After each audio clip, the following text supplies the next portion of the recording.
In this video, we'll be going over some practical steps and considerations for getting started with a ritual. However, this video may also be of use to the intermediate practitioner in offering some suggestions they might not have before considered. Everything in this video is of the nature of preference and opinion. Though I do base my methods on theory, I rely on practice to tell me whether or not something is a good idea or a good fit for me. Now, this is an area of the study where book learning can only get us so far, and our subjective experience is brought to the fore, rather than what we can objectively say or learn about a thing. It's not my intention to correct anyone or argue with anyone, only to offer some things I have learned in my years of practice, which I hope might be useful to some. With that in mind, let's get started.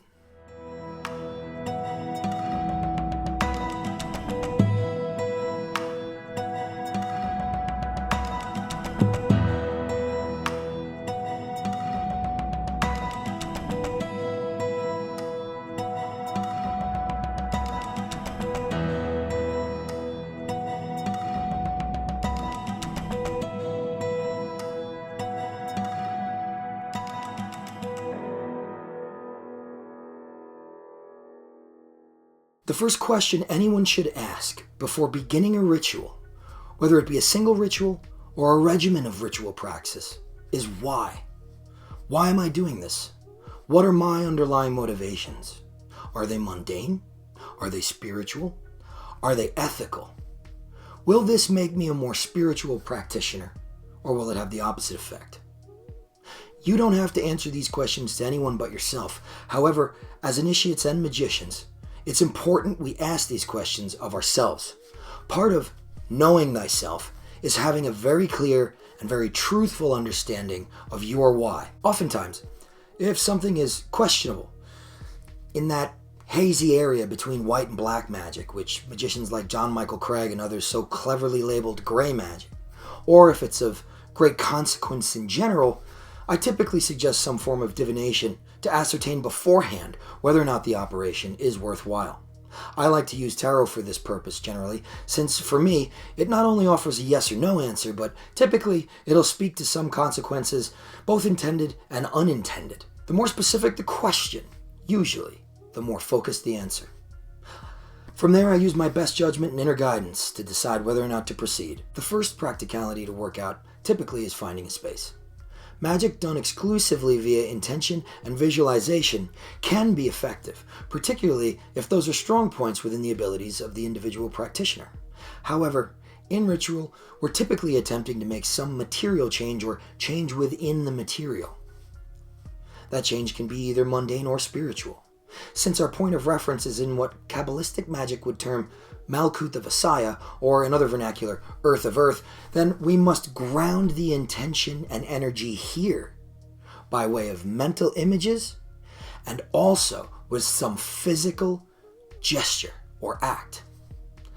This will naturally require a physical location where the ritual takes place. It can be a room, a closet, or an outdoor space.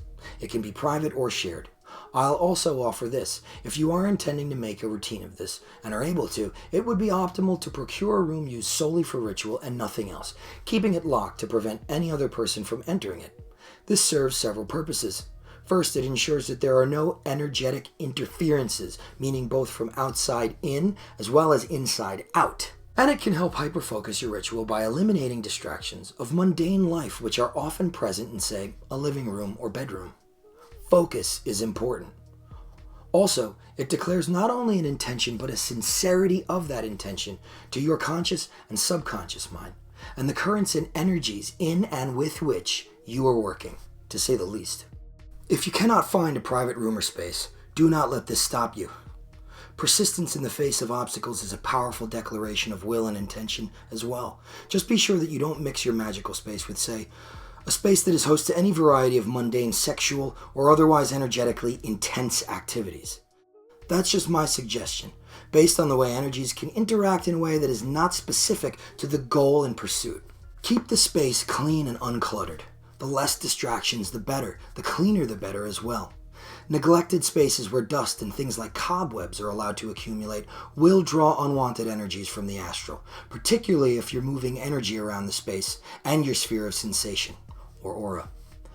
These don't typically take the form of anything necessarily sinister, but they will definitely in most cases be, as I said, unwanted, unspecific. It's very important as a beginning ritualist to be able to have complete control over what is within your space. If the realities of your ritual space translate to issues with privacy or noise, you can speak in a low or whispered voice. For words and names which must have a certain force behind them, such as is called the vibration of divine names in the magic of the Hermetic Order of the Golden Dawn, for instance, you can use the great voice.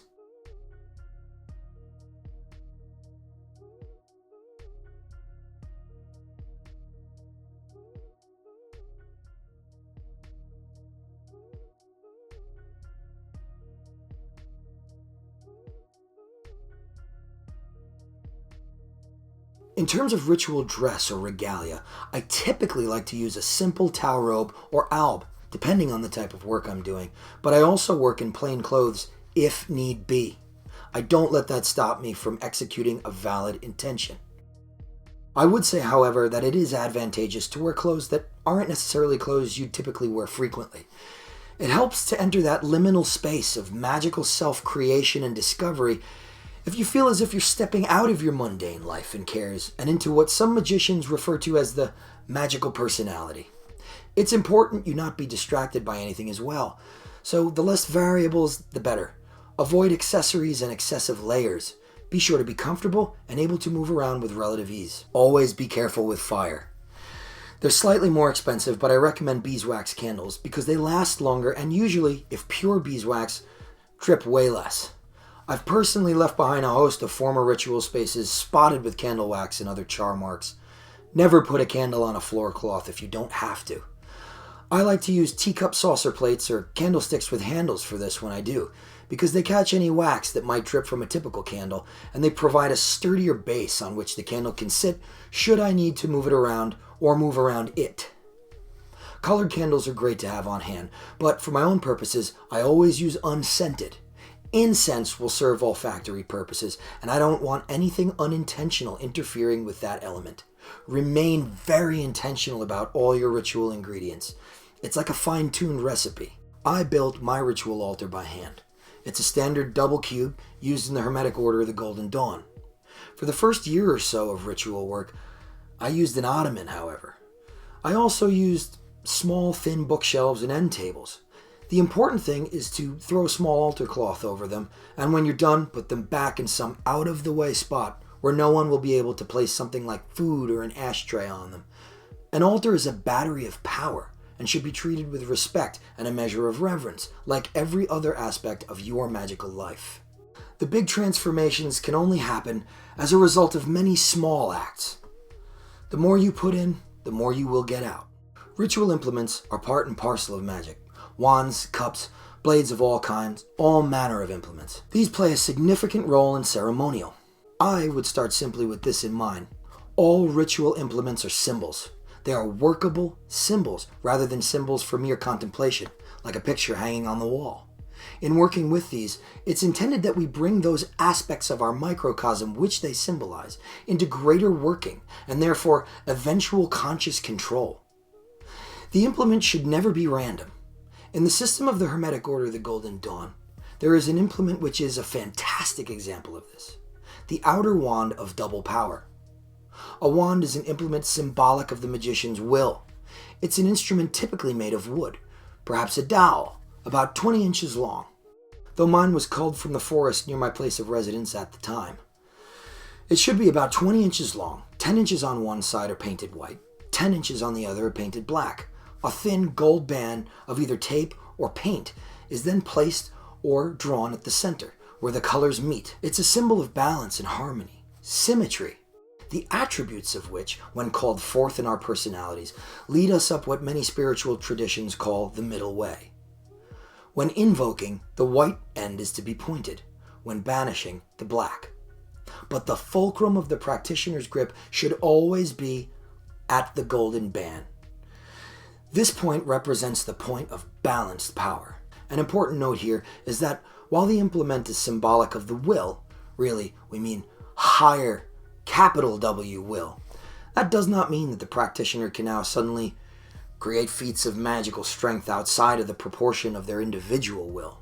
It must be trained by focus and discipline. These things make the will strong. Without this kind of training of the will, the wand, in some cases, is nothing further than an arts and crafts project.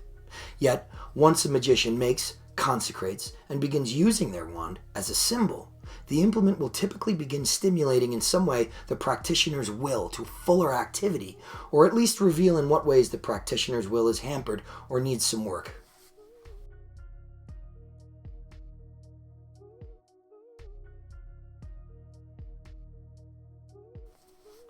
I suggest exploring some of these concepts and coming to an understanding of the symbolism of ritual. If we're trying in some way to improve ourselves through spiritual practices such as magic, it may do us well to not always default to what we resonate with upon first glance, since those things might very well tend to reinforce something that we'd prefer to transform in some way. It's always preferable to make an implement. Through this action, we again are reinforcing the sincerity and seriousness of our commitment. The energy put into the entire process of sourcing materials, crafting the implement, will serve to imprint itself in a way upon the implement itself. Depending upon the purpose of the implement, there will likely be specific types of imagery, such as color, sigils, words, and various other possible designs. These will also affect not only the kinds of energy or force most harmonious with the object's intended purpose, but will also serve to awaken the proportion of that universal force which is in your own sphere of sensation and imprint itself upon the implement before a formal and proper consecration. What we're talking about here is magnitude. You can imprint your own energy into something by intent, effort, focus, and will, but also by harnessing particular universal forces and imprinting them into the sphere of the implement. If making the implement yourself is not preferable or out of the question, then buying or otherwise procuring the item in an ethical manner is acceptable and valid. Trading money for a magical item is perfectly acceptable, so long as that money was earned by the practitioner. You had to expend time and energy to earn the money, and so the money can serve as an acceptable proxy for those things.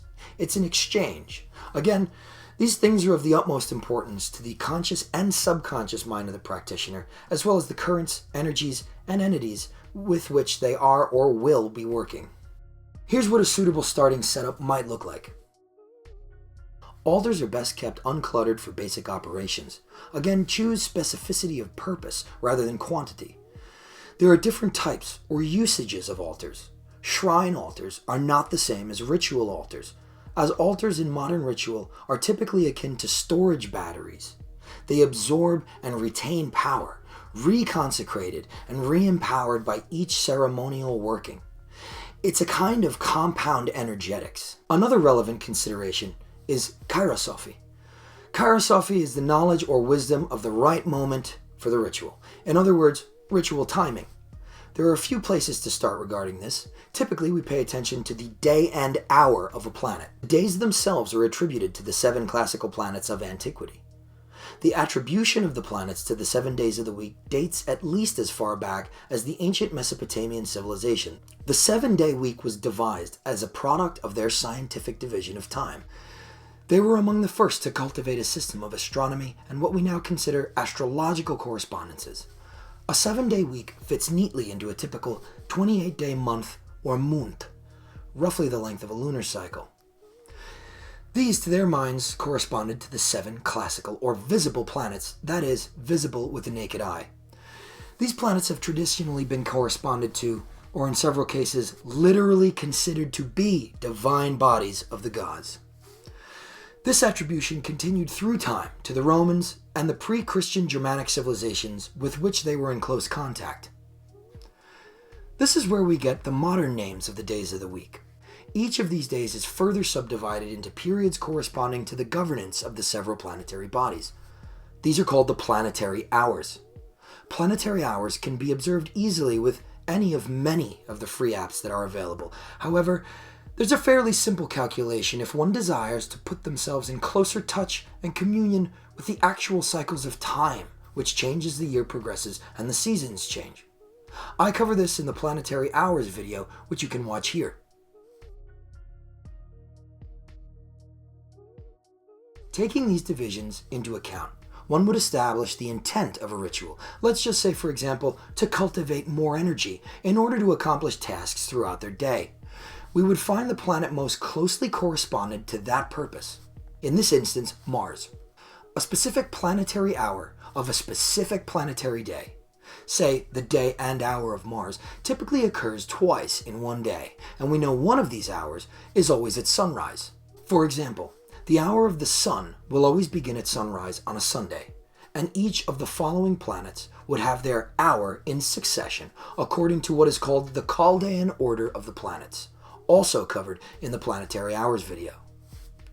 Therefore, we would ideally then place our ritual for most efficacy in the day, Tuesday, and hour, sunrise, of Mars. In the Eastern system, we could avail ourselves of the periods of Tattvic tides, or the hours of the Tattvas, a 5-element version of the division of the hours of the day, derived from the ancient esoteric Siddha medicine tradition of the Tamil Siddhas of ancient India. Something I personally consider of the utmost importance is the magical record. This is basically a journal or diary in which is recorded something about each of your rituals or magical experiments. Magic is in a way an art, but it is also in a way scientific. Your magical journal is your logbook of the record and results of your experiments. Through it, you will be able to look back in time to come and measure your progress. You'll also be able to see what did and didn't work, as well as having the benefit of hindsight, with which to glimpse things of subtle yet significant importance, such as synchronicities or meaningful coincidences as Jung described it. You'll also be able to see how time affects your praxis. For instance, at different times I've had better meditation and energy work sessions in the morning when the sun rises early, and better ritual and magical work in a minute or two after sunrise during the autumn months. These, of course, will be different for each practitioner, and it's important you take account of it. The magical journal should contain information such as date, time, and place of working.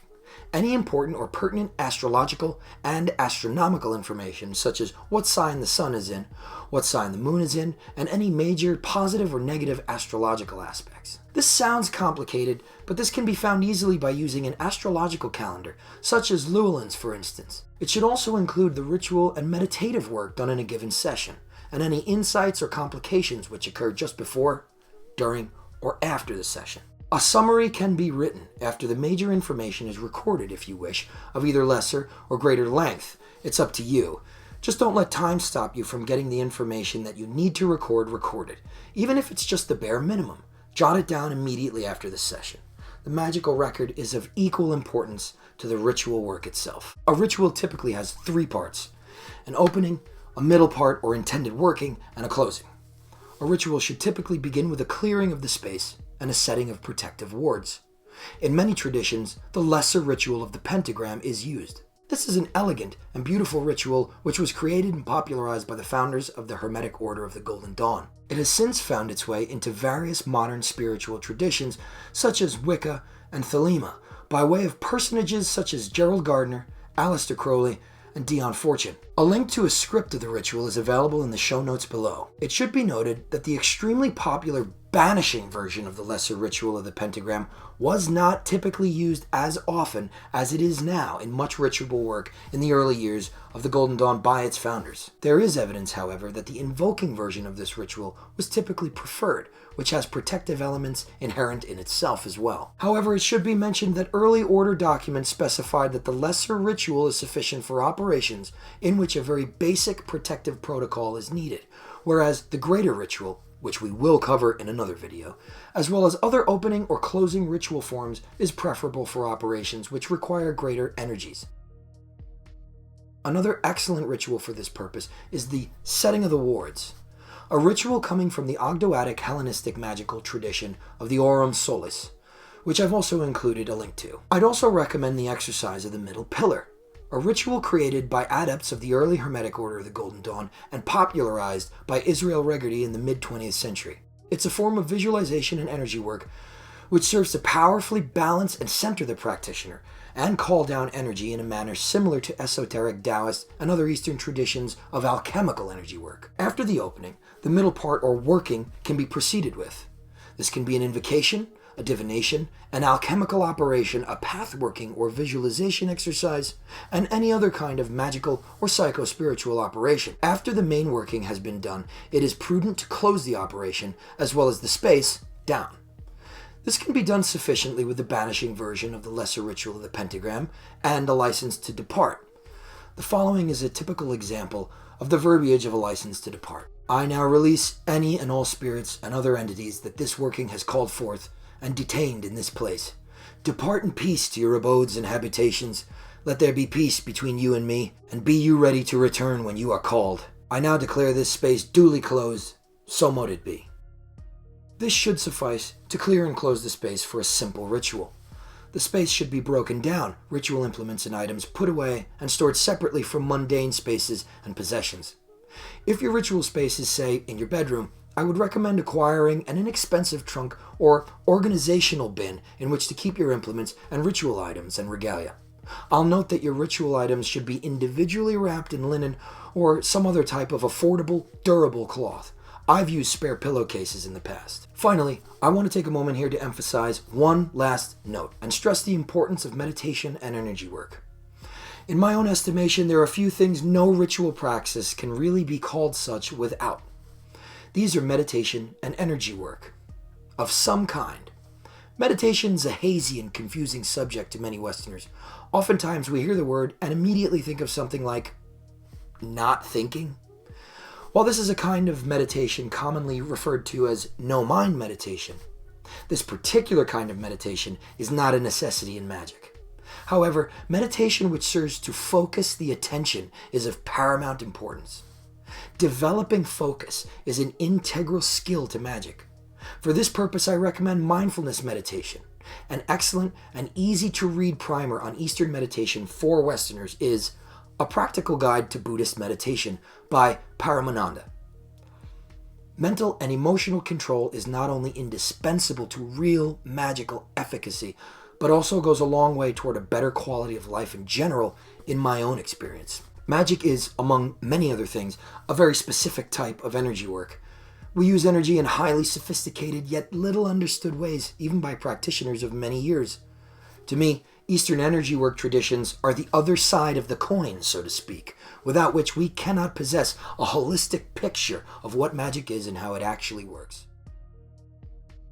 Though implied in much of the Western tradition and danced around, nothing compares to a direct experience of your own energy field, and from there, learning to feel the energies of other things and beings. There is no amount of theoretical learning that can teach you this. However, Eastern traditions such as Qigong, some forms of Tai Chi, and the Japanese healing art of Reiki can provide a framework with which to begin becoming acquainted with these energies in yourself. All of this seems like a very serious commitment, and that's because it is. However, your practice doesn't have to take a very large portion of your day. You could start out just by performing the lesser ritual of the Pentagram.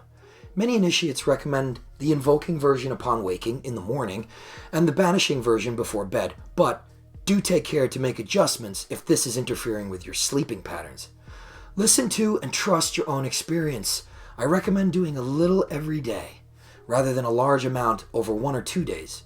For now, magic is something you do, but as we said earlier, with steady, regular, and structured practice, it will become what you are. So what do you plan to accomplish with your ritual practice? Did I miss anything you'd like the community to be aware of? Share in the comments section below. If you've enjoyed this video, like and subscribe to my channel, and remember to turn on all notifications. Please consider contributing to the Arcanvm Patreon for exclusive bonus videos, interviews, and tutorials, and to help me continue to produce more free content like this. Join me in the next episode where we'll dive deeper into the theoretical, historical, and practical sides of magic, the occult, and the esoteric. For now, thanks for watching. In Luke's.